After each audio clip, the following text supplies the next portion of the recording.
Hello, I'm Billy Showell and today I'm going to show you how to paint a broad bean watercolour portrait. I've already got the drawing ready to go with a little bit of masking fluid to retain the areas that I want to keep white. So let's get going.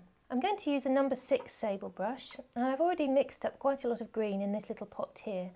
I've used French ultramarine, cadmium yellow pale and a little bit of cadmium red deep. The idea being that I've got a nice big supply of green paint already mixed and ready to go. I'm just going to add a little bit more water and just a touch more cadmium red deep. Always mix your colours first so that you're all ready to go. I'm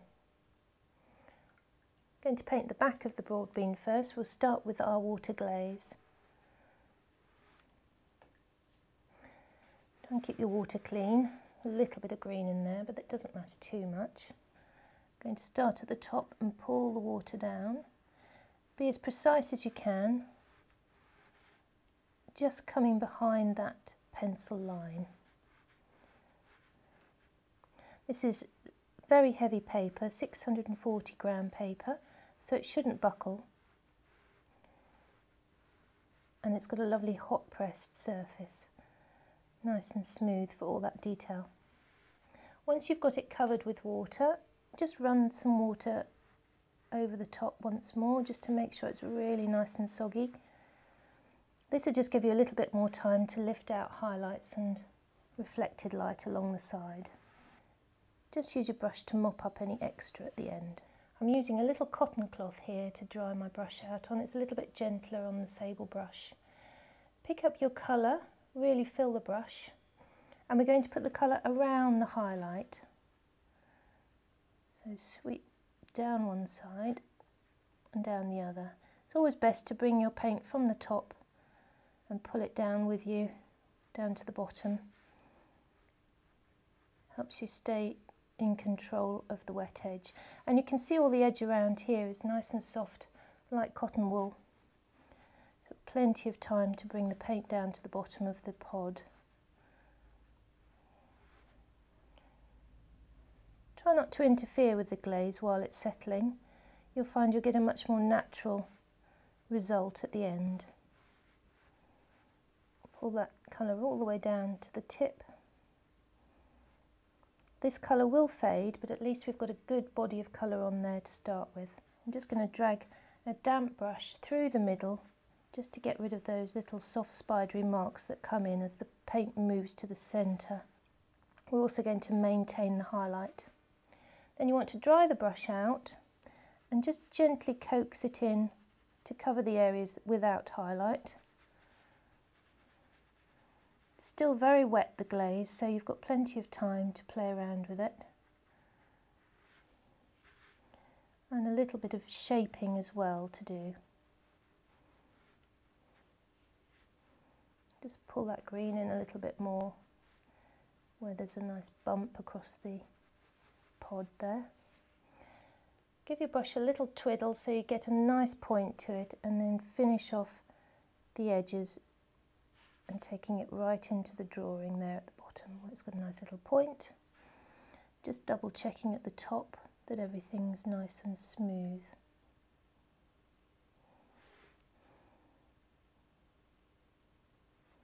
So try not to interfere with that glaze as it's settling. It's settling quite nice now.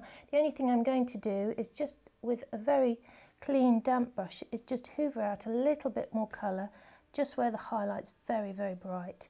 Be careful to not interfere with the glaze either side. Just sweep through where the highlight's really bright.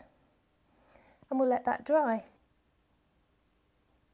Just before that glaze dries completely, you can use the tip of a clean damp brush just to lift out any strong little highlights. So we can just sweep through that settling glaze. You need to be quite quick and quite careful, but you'll get a nice sharp highlight when you do this. Keep twisting the brush so you keep a point, and just where there's nice little chinks of highlight, you can just lift them out very gently. If they don't come out first time, just keep pushing the brush against it and you should find it will lift a little bit of colour. You get a much sharper highlight this way, and with a little surrounding edge you can just feather that away. And we'll soften it again on the next glaze. So while that's settling, we'll just mix the colour up again just to liven it up, and just put the little bright green edge to the underside of the pod. I'm going to add a little bit of cadmium lemon to this just to make it a little bit more zingy. And this is just wet paint onto dry paper now, so just very carefully using the tip of the brush, drag some of that colour down that little edge there. I'm going to do a little section at a time, because what I want to do is just with a clean brush just catch to one side of that so I don't have too much of a hard edge along that stretch. A little bit more paint.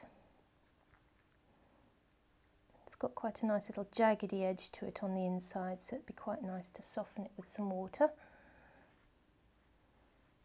The thing is not to panic when you're doing anything along a long stretch, because you'll just go all wobbly with your brush, so it's nice just to slow the brush down and do a little section at a time.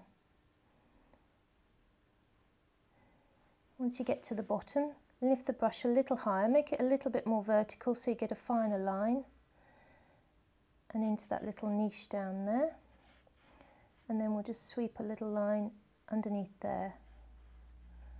When you get to the bottom, it's gone a little bit brown there, but we'll put the brown on a little bit later.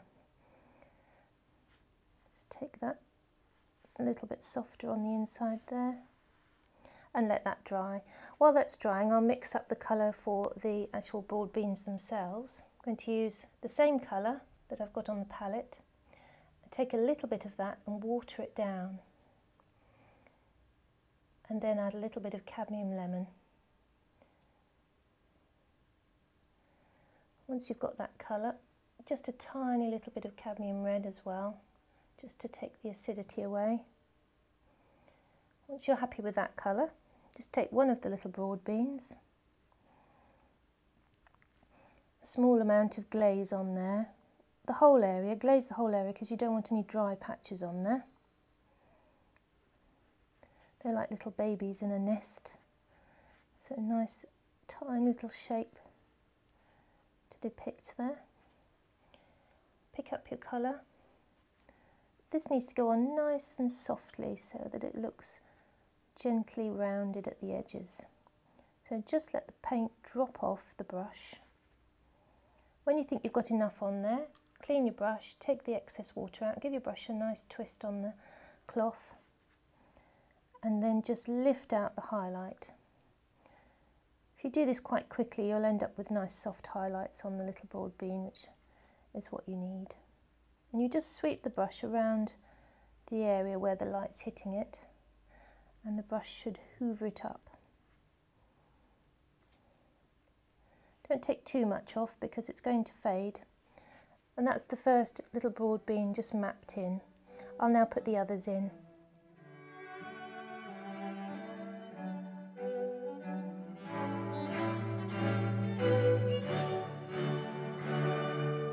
Now we've got those mapped in, we can just put in the little bit of bean that's underneath here. I'm not sure what it's called, but we'll map it in now.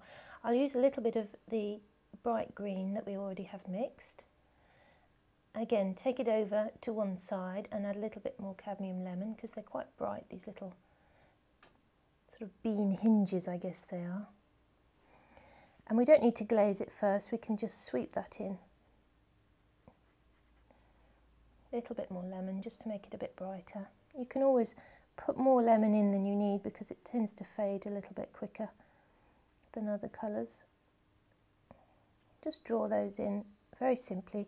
I've gone down to a number 4 brush for these little details, just because it holds a little less water and gives you just a tad more control.